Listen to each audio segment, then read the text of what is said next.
আল্লাহ পাক বলেন পৃথিবীর মানুষেরা তাআওয়ানু আলাল বিররি ওয়াত তাকওয়া, সৎকর্ম তাকওয়ার কাজে ভালো কাজে মানুষদেরকে সহযোগিতা করবে। ওয়ালা তাআওয়ানু আলাল ইসমি ওয়াল উদওয়ান, খবরদার পাপ সীমালঙ্ঘন আর অন্যায় কাজে খবরদার একে অন্যকে সহযোগিতা করবে না। এই নির্দেশ কার? আল্লাহ। আজকে আমরা পাপের কাজে সহযোগিতা আমাদের বেশি, ভালো কাজে আমাদের সহযোগিতা নেই। তার বাস্তব প্রমাণ আপনি এখন এই এলাকায় একটু শুধুমাত্র চায়ের দোকানে বলবেন যে অমুক জায়গায় স্কুল মাঠে মোহাম্মদ আজকে আনলে কেমন হয়, দেখবেন সঙ্গে সঙ্গে পাশের থেকে সাউন্ডটা খুব ভালো হয়। কিন্তু যদি বলেন যে না একটা তাফসীর মাহফিলের ব্যবস্থা করি, এলাকার লোকজন কোরআন শুনবে, না ভাই সব ঝই ঝামেলায় যাওয়ার দরকার নেই। আছে না নেই?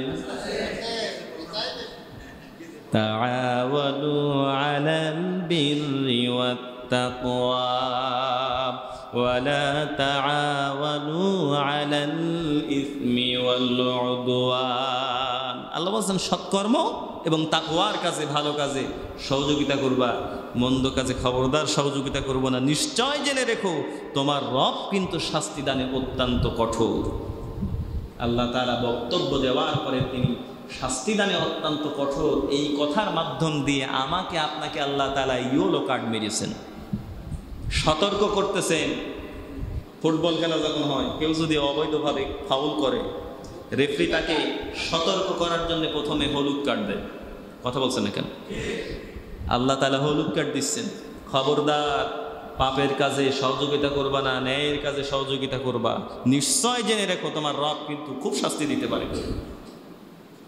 আল্লাহ আপনাকে এই কথা বলে ধমকানি দিয়ে রাখলেন, সাবধান করে রাখলেন, ইয়েলো কার্ড দিয়ে রাখলেন। পরবর্তীতে যদি ভুল করো কোনো সুযোগ নেই। সম্মানিত উপস্থিতি, এরপরে আল্লাহ বলছেন আইনামা তাকুনু ইয়াতি বিকুমুল্লাহু জামিআ, সেখানেই থাকো না কেন আল্লাহ তাআলা বলছেন আল্লাহ তোমাদের সবাইকে নিয়ে আসবেন যেখানেই থাকো। আমরা যদি পাহাড়ের নিচে আত্মগোপন করি, পাথরের মধ্যেও যদি লোকায়, সেখান থেকেও কিয়ামতের দিন আল্লাহর সামনে আমাদের দাঁড়ানো লাগবে না লাগবে না? আল্লাহ তাআলা সব সময় আমাদের পর্যবেক্ষণ করেন। আল্লাহ রাব্বুল আলামিন কোরআনে কারিমে জানিয়েছেন, হযরত লুকমান আলাইহিস সালাম তার সন্তানকে নসিহত করতেছে, ইয়া বুনাইয়া ইন তাকু মিসকাল হাববাতিন মিন খারদালিন فتكن في صخرة أو في السماوات أو في الأرض يأتي بها الله إن الله لطيف خبير। হযরত লুকমান তার সন্তানকে ডেকে বলছে, আমার কলিজার টুকরা সন্তান, কান খাড়া করে শোনো। তুমি যদি একটা সরিষা দানা, এমনকি তার থেকে ক্ষুদ্র কোনো জিনিস যদি তোমরা একটা পাথরের নিচে পাহাড়ের মধ্যে যদি তুমি লোকায় রাখো, নিশ্চয় জেনে রেখো ইয়াতি বিহাল্লাহ, ওইটার খবর আমার আল্লাহর কাছে আছে। সুবহানাল্লাহ। সুতরাং আপনি যেখানেই থাকেন না কেন, সেখান থেকে আল্লাহ তাআলা কিয়ামতের দিনে আপনাকে তুলবেন, উত্থিত করবেন। কিন্তু আজ অনেক নাস্তিক আছে, আল্লাহর সামনে দাঁড়ানো লাগবে এই কথা তারা বিশ্বাস করে না। আছে না নেই? তারা মনে মনে চিন্তা করে, আর তারা এই কথা প্রকাশ্যে বলে, দুনিয়াটা মস্ত বড়, খাও দাও ফুর্তি করো, আগামীকাল বাঁচবে কিনা বলতে পারো। তার মানে দুনিয়াতে আসো, মজা নিয়ে নাও। দুনিয়া কা মজা লে লো, দুনিয়া তুমহারি হে। দুনিয়া মজা নেওয়ার জায়গা, দুনিয়া আনন্দ করার জায়গা, যা মন রঙ্গরস করে নাও। অথচ আল্লাহ তাআলা জানিয়েছেন দুনিয়াটা নসিহত নেওয়ার জায়গা, দুনিয়াটা নেকি কামাই করে নেওয়ার জায়গা, দুনিয়াটা মজা নেওয়ার জায়গা না। এই জন্য দুনিয়া থেকে আপনাকে আখিরাতের জন্য কিছু সামানা, কিছু মাল, কিছু আমল আপনাকে গোছানো লাগবে। নির্দেশ দিয়েছেন কে? আল্লাহ। সূরা হাশর থেকে বলছি, আল্লাহ রাব্বুল আলামিন বলছেন, ইয়া আইয়ুহাল্লাযীনা আমানু ইত্তাকুল্লাহা ওয়াল তানযুরু নাফসুম মা কদ্দামাত লিগাদিন ওয়াত্তাকুল্লাহ ইন্নাল্লাহা খাবীরুম বিমা তা'মালুন। আল্লাহ বলেন, হে পৃথিবীতে যারা ঈমানের দাবি করো, কান খাড়া রেখে আমি আল্লাহর নির্দেশগুলো শোনো। গোটা কোরআনে কারিমে আল্লাহ তাআলা 89 জায়গায় ইমানদারদেরকে স্পেশালি অ্যাড্রেস করেছেন। আল্লাহ তাআলা আয়াতে ইমানদারদেরকে ডাকলেন, দুনিয়ার কোনো কাফেরকে ডাকে নাই, কোনো খ্রিস্টান ইহুদি বেঈমানকে ডাকে নাই। আল্লাহ তাআলা ইমানদারদেরকে ডেকেছেন। আল্লাহ ইমানদারকে ডাকলেন আর বললেন, ইমানদারেরা ওয়াত্তাকুল্লাহ, আল্লাহরে ভয় করো। আর 2 নম্বরে তিনি বললেন, ওয়াল তানজুরু নাফসুম মা কদ্দামাত লিগাদ, ভবিষ্যতের জন্য কিছু গোছাও। এখানে ভবিষ্যতের জন্য হচ্ছে আগামী 23 সাল 24 সাল যাতে ভালোভাবে চলতে পারেন, এই কারণে অগ্রণী ব্যাংকে, সোনালী ব্যাংকে একটা অ্যাকাউন্ট খুলে টাকা দিয়ে আল্লাহ মোটামুটি ভরে রাখতে বলল। আমার ভাইরা, দুনিয়াতে আগামীর দিনগুলো যাতে সুন্দরভাবে আমরা চালাই নিতে পারি। কৃষক তার গোলাটা ভরে রাখে, ধানের গোলাটা ভরে রাখে, ব্যবসায়ী তার গোদামটাকে মজুত করে রাখে, তার ব্যবসা যাতে আগামী দিন সে ভালো করে সামনের দিকে আগায় নিতে পারে। একজন টাকাওয়ালা বিজনেসম্যান সে তার নামের অ্যাকাউন্টে কিছু টাকা পয়সা জমা করে রাখে। কত প্রস্তুতি দুনিয়ার 60-70 বছরের জীবনের জন্য, অথচ সেই যুগটার শুরু আছে কিন্তু শেষ নাই। ওই যুগের ব্যাপারে কোনো প্রস্তুতি। আমার ভাইরা, ওই দিনে মা তার দুধের বাচ্চার কথা ভুলে যাবে, মনে থাকবো না, কোনো মানুষের কোনো উপকারে আসবে না। ওই দিনটা সার আমল ভালো হবে, ওই লোকটা সফল হয়ে যাবে।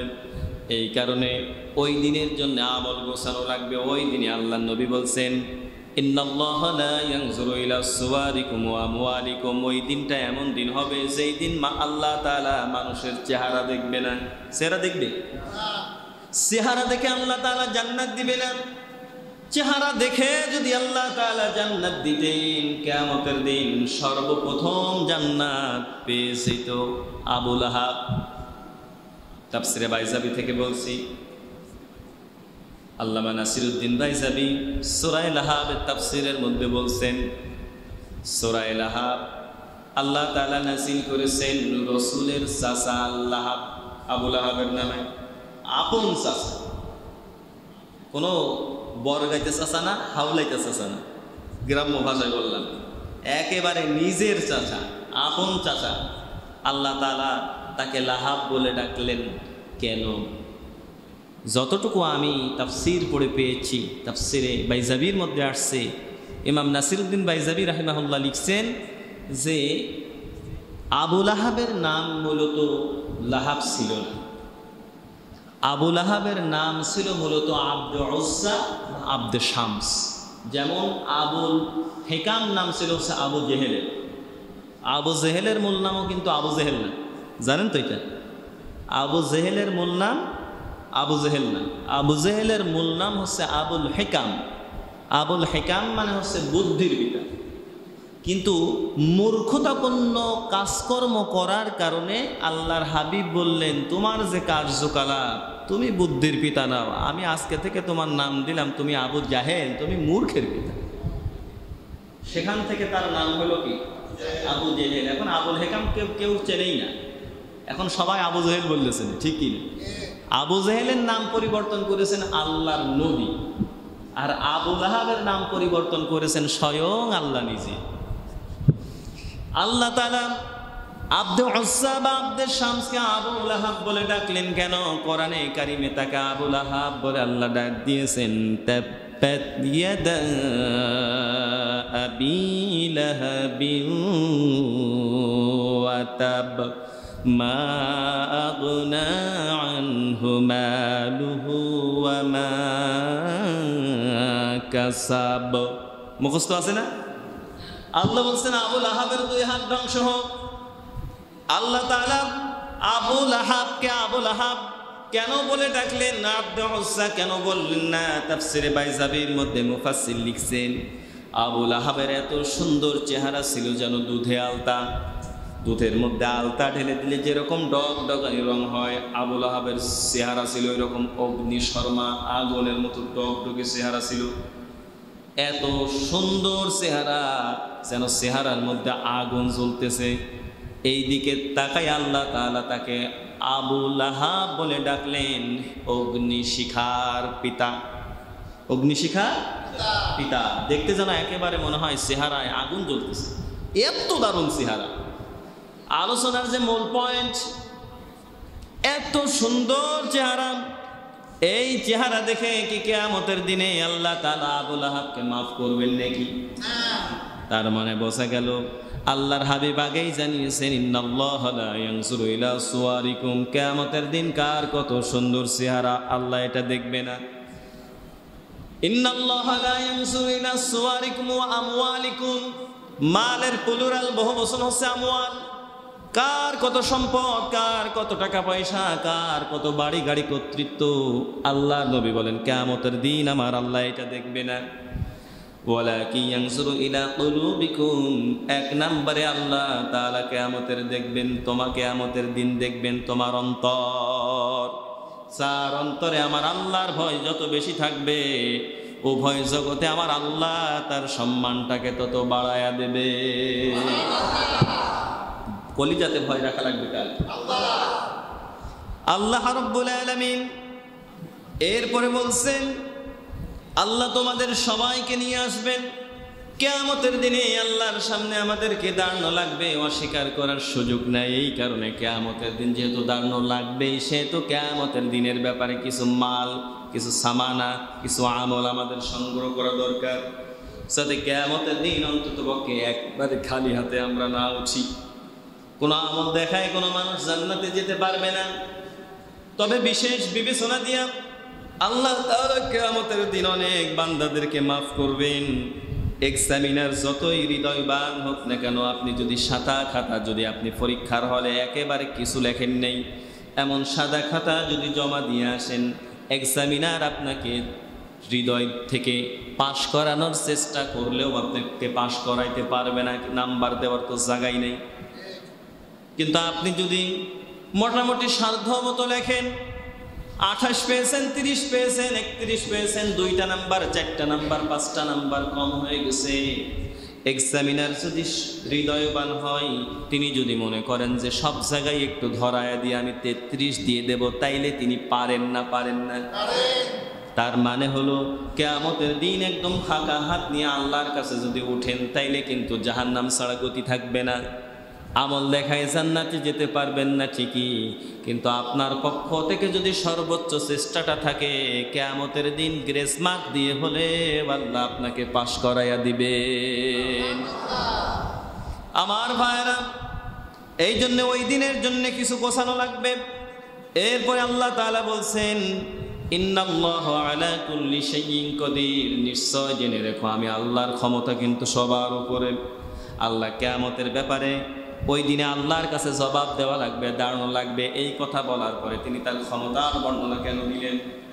ক্ষমতার বর্ণনা আল্লাহ এই কারণে দিলেন, কারণ আল্লাহ খুব ভালো করে জানেন পৃথিবীতে কিছু মানুষ থাকবে, তারা সন্দেহ এবং সংশয় পোষণ করবে যে মানুষ মারা যাবে, মাটির সঙ্গে মিশে যাবে, হাড্ডি গুড্ডি থাকবে না, আল্লাহ আবার কেমনে বানাবে? আল্লাহকে আদেও আছে নাকি? আর থাকলেও সে বানাইতে পারবে কিনা? তার কি এতটুকু সামর্থ্য শক্তি আছে কিনা? এই প্রশ্নটা মানুষের মনের কাছে থাকতে পারে। তাই আল্লাহ তাআলা কিয়ামতের দিন আল্লাহর কাছে ওঠা লাগবে, এই কথা বলার সঙ্গে সঙ্গে তিনি মনে করাই দিতে চাইলেন পৃথিবীর মানুষেরা, এই কথাটা ভুলে যেও না, পৃথিবীর সবার থেকে আমি আল্লাহর ক্ষমতা উপরে।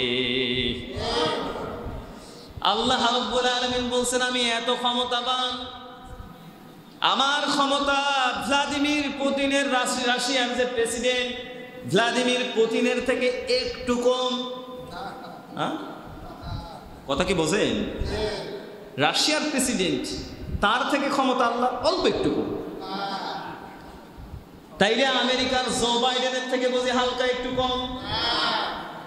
আল্লাহ বলছেন, কুলিল্লাহুম্মা মালিকাল মুলকি তুতিল মুলকা মান তাশা ওয়া তানসিউল মুলকা মিম্মান তাশা وتعز من تشاء وتذل من تشاء بيدك الخير إنك على كل شيء قدير জোরে বলেন আল্লাহু আকবার। আল্লাহ নিজের কর্তৃত্ব তার পাওয়ারের বর্ণনা দিচ্ছেন সূরা আলে ইমরানের 26 নম্বর আয়াত থেকে বলছি। আল্লাহ বলছেন নবী আপনি পৃথিবীর মানুষদেরকে জানায় দেন কুলিল্লাহুম্মা মালিকাল মুলকি তুতিল মুলকা মান তাশা, সাম্রাজ্যের মালিকানা ক্ষমতা একমাত্র আমি আল্লাহর। আমি আল্লাহ যারে ইচ্ছা করি তারে রাজত্ব দিই, আমি আল্লাহ যারে পছন্দ করি না বুশের মতো সোতা মেরে ক্ষমতা থেকে নামিয়ে দিই। বক্তব্য কার? আল্লাহ বলছে বিয়াদিকাল খাইর, সব কর্তৃত্ব এবং ক্ষমতা আমি আল্লাহর হাতে। সুবহানাল্লাহ পড়েন।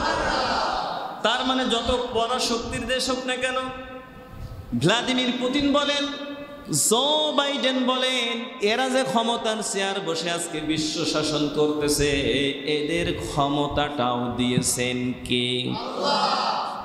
সুতরাং আল্লাহ বলছেন আমার শক্তি, আমার পাওয়ার, আমার ক্ষমতা সবার উপরে, কিয়ামতের দিন আমি তোমাদেরকে তুলব।